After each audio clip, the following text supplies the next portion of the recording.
Hey guys, so for today's Tuesday Tech Teacher Tip, I'm going to show you how to use Google Slides to make customized headers for Google Keep. If you don't know what Google Keep is, it's basically a digital sticky note platform where you can keep to-do lists and all kinds of different things. So making headers will help to keep your Google Keep more organized and make it just look better overall. So let me turn my camera around and show you how to make these.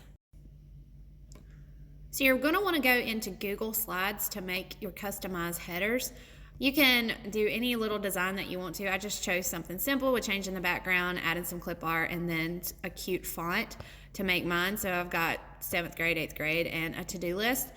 For my page setup, I went to File, Page Setup, and then set them at 6x2. I've got another one that I set at 6x4, and I will show you what that looks like in Google Keep.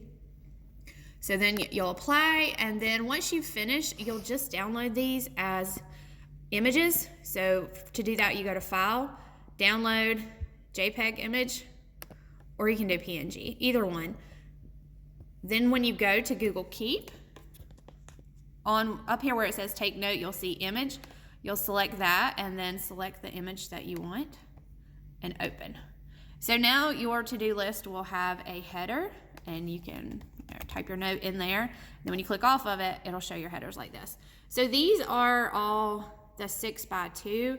This is what a 6x4 header looks like. So you can see if you would like a bigger, more square header, or I just like the small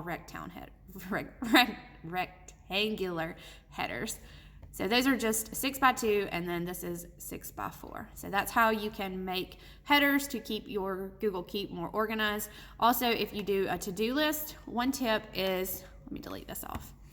You can actually insert checkboxes, show checkboxes. So for example, say my to-do list was copies, and then when I've actually made my copies, I'll just click that box and then it marks it off for me. So, and then you can also delete all the stuff you put on there, and you can even delete notes. But these headers just help to keep things more organized and make Google Keep look more eye-appealing. And one more thing I like about Google Keep is it's also on my phone. So not only do I have my sticky notes on my computer, but anywhere that you can access Google Keep, download the app, you have them there. So I'll also screenshot a picture of what that looks like on my phone so you can see it, and you can edit them on your phone too. So if you have questions, comments, drop them below.